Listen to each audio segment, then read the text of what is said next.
প্রিয় শিক্ষার্থীবৃন্দ, আসসালামু আলাইকুম রহমতুল্লাহ।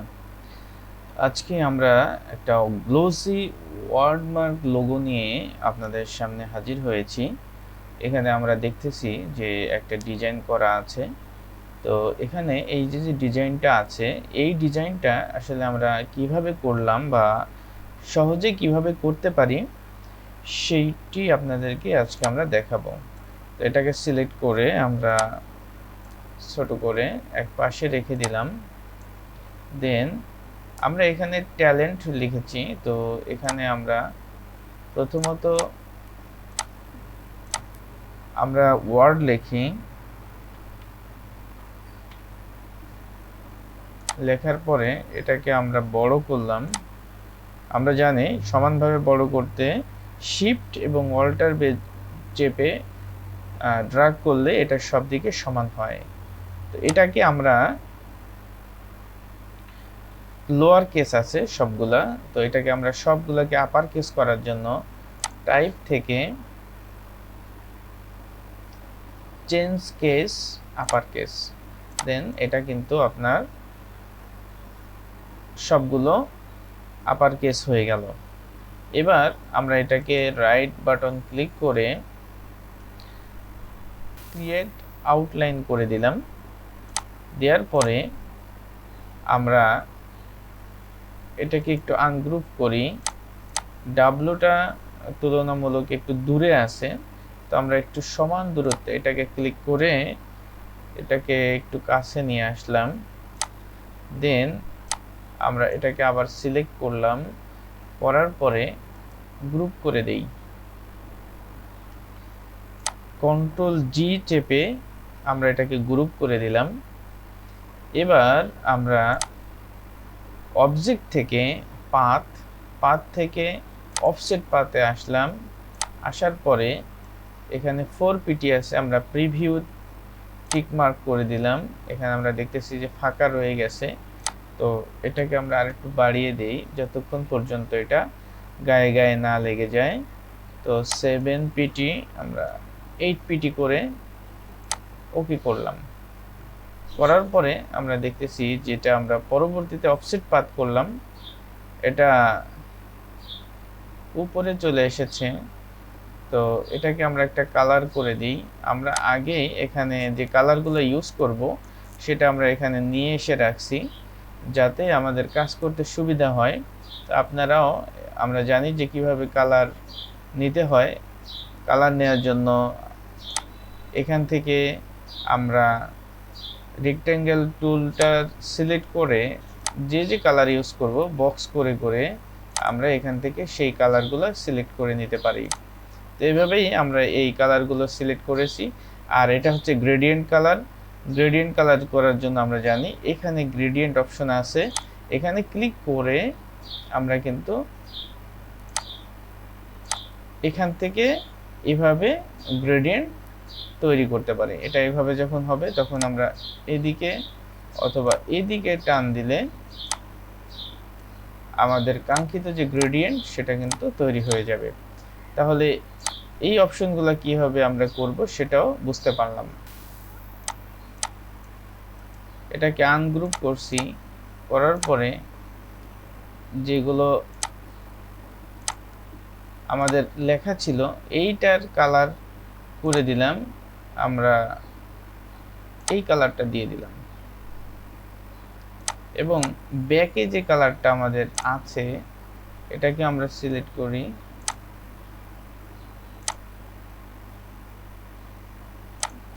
সিলেক্ট করার পরে আমরা এটাকে আইড্রপার দিয়ে এই ডিপ কালারটা দিয়ে দিলাম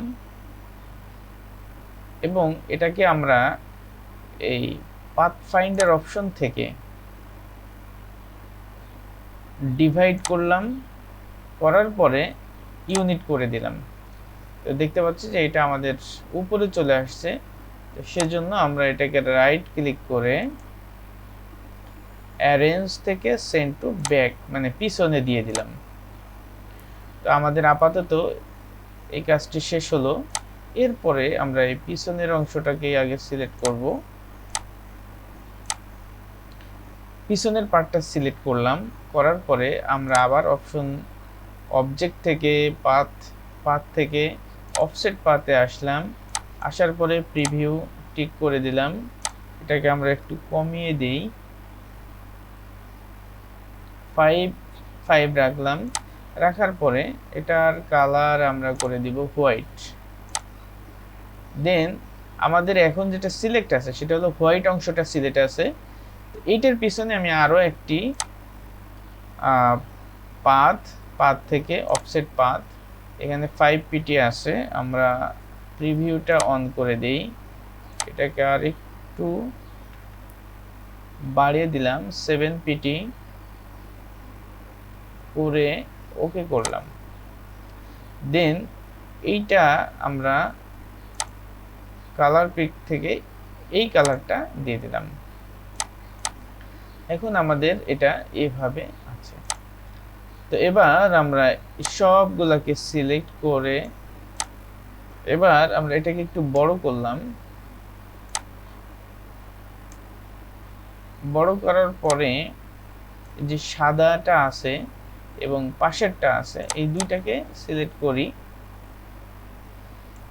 করার পরে আমরা আসলাম পাথফাইন্ডার, আসার পরে আমরা এখান থেকে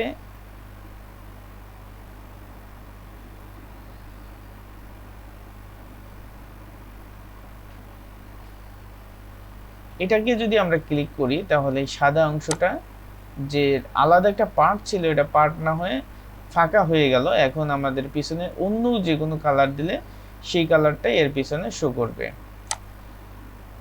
দেন এটাকে আমরা একটু ছোট করি, করার পরে এটাকে সবগুলো সিলেক্ট করে কন্ট্রোল জি প্রেস করে এটাকে আমরা গ্রুপ করে দিলাম। এবার আমরা আসবো ইফেক্ট থেকে 3D থেকে রোটেট, এখানে আসলাম। আসার পরে আমরা এখান থেকে ক্লিক করে ফ্রন্ট ওকে করলাম। ফ্রন্টে ওকে করার পরে এটাকে আমরা একটু কাট করা বা বাঁকা করার মতো করব। দেন আমরা এদিকে একটু ঘোরাই, আমরা প্রিভিউটা চেক করে দিলে দেখতে পারবো যেটা কিভাবে ঘুরছে। তো আর একটু ঘোরাই, এই এরপরে চাইলে আমরা এটাকে আমরা দেখতে পাচ্ছি যে এটা কিভাবে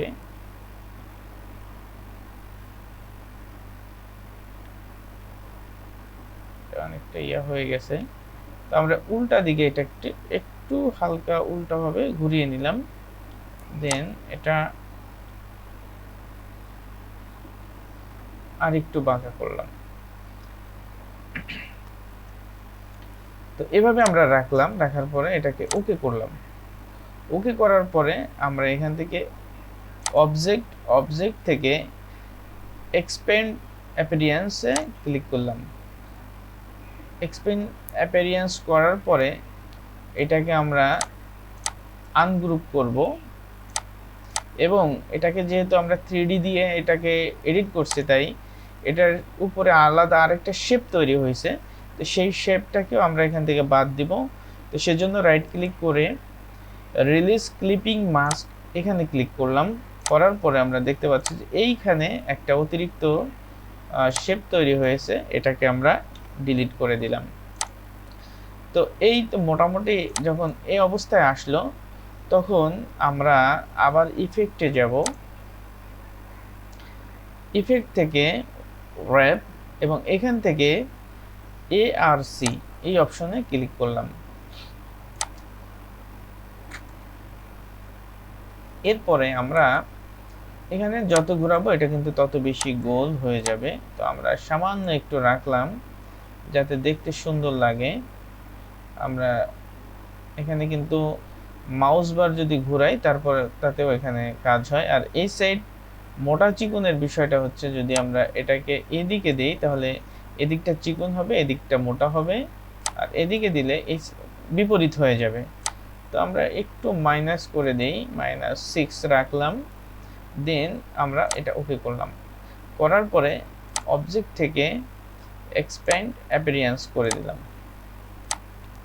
তো আমাদের এবার এইটার উপরে এটাকে আমরা আনগ্রুপ করি, করার পরে আমরা এই লেখাগুলো আলাদা আলাদা সিলেক্ট করতে পারছি।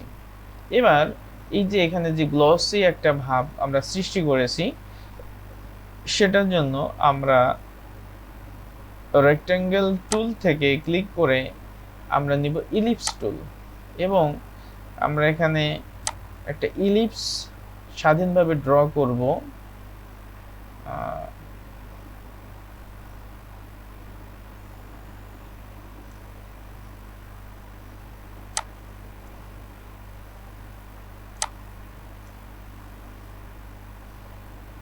এটার কালারটা আমি একটা ভিন্ন কালার দিয়ে দেই।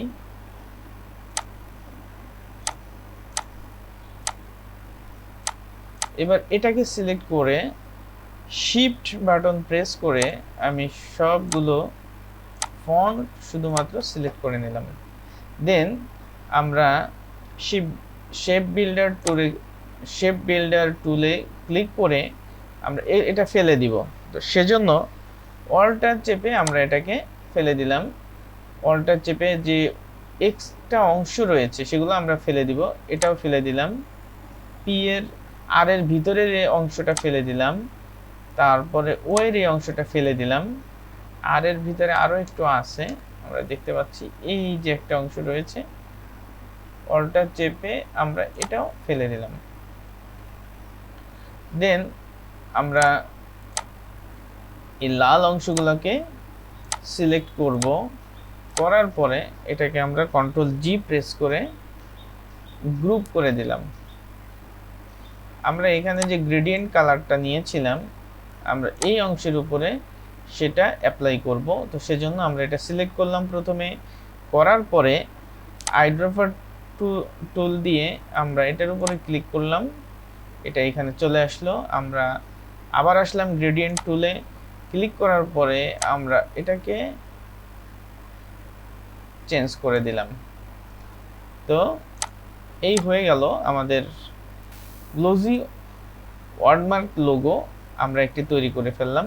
তো এইটা আমাদের একটি সুন্দর ডিজাইন হয়ে গেল। এবার আমরা এটাকে কন্ট্রোল জি প্রেস করে গ্রুপ করে নিলাম, একটা সুন্দর ডিজাইন হইলো। আমরা এটাকে লোগো হিসেবে ব্যবহার করতে পারি। আশা করি ভিডিওটি আপনাদের ভালো লেগেছে। যদি ভালো লেগে থাকে তাহলে আমাদের চ্যানেলটি সাবস্ক্রাইব করবেন এবং বেল বাটনটি ক্লিক করে রাখবেন, যাতে আমরা যখনই নতুন ভিডিও আপলোড করি তাৎক্ষণিকভাবে আপনারা সেটা পেয়ে যান। সকলকে ধন্যবাদ। আসসালামু আলাইকুম রাহমাতুল্লাহ।